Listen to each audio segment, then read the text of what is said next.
What is going on, everyone? Welcome back to the Full 90 and once again for a European competition. That's right, obviously August we have the Europa League and the Champions League, and today I am bringing you my round of 16 second leg predictions. Now, of course, it does have to be said that Sevilla and Roma and Inter Milan and Getafe didn't get the chance to play their first leg, so I'm pretty sure their second leg that they're playing now is essentially like a one-legged knockout type thing. So a little bit unfortunate for them that they didn't get the two-legged tie like the rest of the teams, but that is kind of what you've got to do in special circumstances like this one. So please do, before you go any further, drop a like on the video and drop your predictions down in the comments below of how you think the round of 16 second leg fixtures is going to go. And if I remember, I will choose one of you that does very well this week to feature you in the next episode of the Europa League predictions. Now, noticeable predictions from the first leg of the round of 16 was Bayer Leverkusen to beat Rangers away from home 3-1. I predicted that exactly. And Olympiakos to draw 1-1 with Wolves at home, which in my opinion does leave Wolves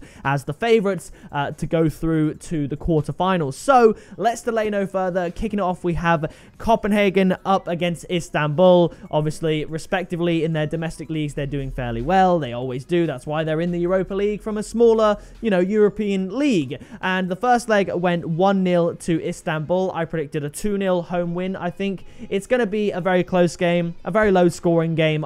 There's not a lot I can say about these teams. I don't follow these leagues too closely. The Turkish league a little bit, but I'm going to go for a 1-1 draw here between the two teams, sending Istanbul through 2-1. But these aren't really two of the teams that I've got my eyes on for longevity in the competition, you could say, so I'll leave it there. Next up, a very spicy potential tie is Shakhtar Donetsk against Wolfsburg. I predicted a 2-2 draw in the first leg and it ended 2-1 away to Shakhtar Donetsk, which is an absolutely huge victory for them, and I think that leaves them in pole position to take this tie. I was going to go for another 2-1 win to Shakhtar Donetsk, a home win, but Wolfsburg have everything to play for here, so I think they're going to go balls to the walls, score a bunch of goals like German teams often do. But I think Shakhtar, with the team that they are, they're also going to score a couple of goals, and they will do enough to go through to the quarterfinals as a bit of a dark horse in the Europa League, in my opinion. Shakhtar, very, very good team, very exciting to watch.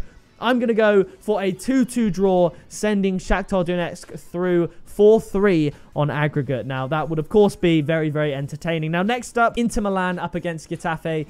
Inter Milan have actually been looking pretty good ever since, the restart of football, I guess you could say. Actually, only finishing 1 point behind Juventus in Serie A due to a very poor run of form from Juve at the end of the season when the title was all wrapped up, losing to Roma and Cagliari, I believe, back-to-back. So I think Inter Milan at home here, I think it's at their home ground, even though it's essentially a knockout match, so maybe there shouldn't be that sort of home advantage. Obviously, there aren't any fans, but I think Inter Milan, who are listed here at least as the home side, are going to do enough to get the win. I don't think it'll be too flashy, as it's Europe. They're going to want to be professional and efficient. I'm going to go for a 2-0 win to Inter Milan. Now, next up, we have Manchester United up against Linz, or Linz, or LASK, or however you pronounce it. And obviously, the first leg, I actually predicted a much closer 2-1 away win to United, and they ran away 5-0 victors. So obviously, this tie is done and dusted. It'll be a good chance for maybe someone like Igalo to get some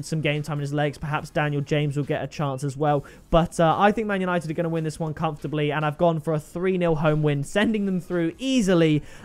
8-0 on aggregate. Manchester United, the clear favourites, according to the bookies, to win the Europa League, the entire thing. So definitely watch out for them, of course. Next up, we have Bayer Leverkusen up against Rangers. Rangers in very, very good form as far as pre-season friendlies go. And, of course, the Scottish Premier League did just start, and they got a clinical 1-0 away win against Aberdeen. Bayer Leverkusen bowing out against Bayern Munich in the final of the German Cup, 4-2. Of course, Bayer Leverkusen, there's high-scoring games and all that sort of thing. I don't know if Kai Havertz will be playing for Bayer Leverkusen, actually, because I don't know if there's been a confirmed transfer news story based on him. There's a lot of talk of him going to Chelsea. It's as good as done, so he probably won't be playing even if he hasn't officially left by Leverkusen. But I think Leverkusen in the Bundesliga are just that level above Rangers, despite Rangers being a decent team, certainly domestically as well. I'm going to go for a home win to Bayer Leverkusen, 2-1 to send them through 5-2 on aggregate. Now, the next game is a very, very interesting one. It is Sevilla up against Roma. Now, when I originally predicted this as a first leg tie back in March, I predicted a 2 2-1 win to Sevilla. Sevilla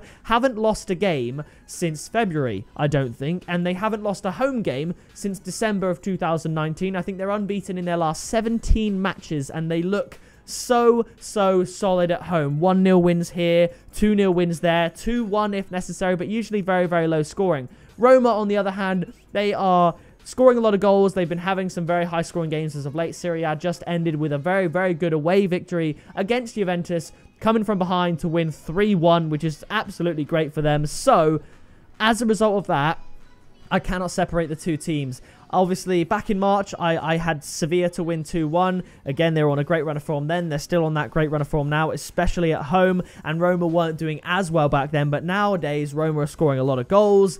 They're looking pretty good as a team. So I was very tempted to go for a 2-1 away win to Roma. So that temptation to go 2-1 away to Roma and my prediction of 2-1 to Sevilla back in March sees the meet in the middle with a low-scoring 1-1 affair. Now, what do I think is going to happen? I could say 2-1 Roma after extra time. Let's just do it. I don't know. 1-1 for the full 90 minutes. You guys do what you want with the after extra time penalties and all that, because this is not a two-legged affair. It's just a one-legged thing, I think, anyway. So I'm going to go for a 1-1 draw. It'll be up to you guys in the comments how you think it's going to end after that, if you think that'll happen as well. Now, coming up after that, we have Basel up against Eintracht Frankfurt. A real upset in the first round. I predicted Frankfurt to get a 3-1 home win against Basel, and Basel taking a 3-0 away win, essentially all but sealing the tie, which means Eintracht Frankfurt will have to go for it. Basel, on the other hand, are in pretty good form domestically, so I think in Frankfurt's desperate attempts to try and claw the tie back, I think they will score a few goals, but will be left open at the back, creating a high-scoring affair.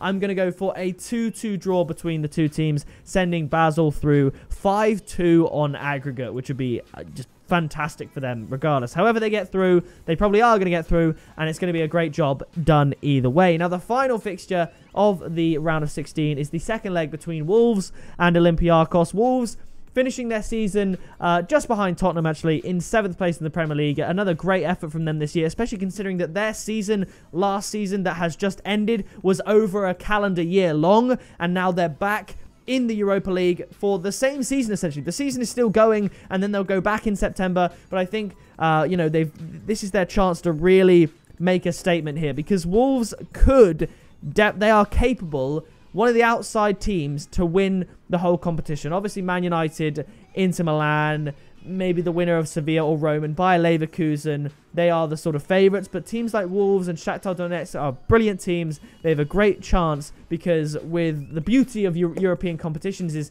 as it goes on, it's knockout, and Wolves can beat any team in this tournament on a given day if they play at their best. They've got some fantastic players, and who knows what's going to happen with the transfer window, whether their players will be staying. I think Raul Jimenez looks like he might be staying at Wolves because of Wolves' price tag that they have put on him. No team willing to pay what I believe is an 80 million roughly valuation on him, which I can sort of understand to an extent, but what a player he would be to hold on for Wolves. So I do think Wolves are going to take the home win here. Yes, Olympiakos did knock out Arsenal in the round of 32, but I don't think they'll have the same luck here against Wolverhampton, and I'm going to go for a 2-1 home win to Wolves, which would send them through 3-2 on aggregate, which would leave in the competition in the quarterfinals Istanbul, Shakhtar Donetsk, Inter Milan, Manchester United, Bayer Leverkusen, Sevilla or Roma, you take your pick, Basel and Wolves. So a very good looking quarterfinal for the Europa League. So definitely, as I said at the start of this video, leave your predictions down in the comments below. Leave a like. If you haven't already, subscribe and turn on the bell so you don't miss any videos, because they are coming at you thick and fast. We've got Europa League, Champions League, followed very swiftly by Nations League, and then the Premier League restart for the 2021 season. So that is gonna do it from me, and I will see you in the next video very soon.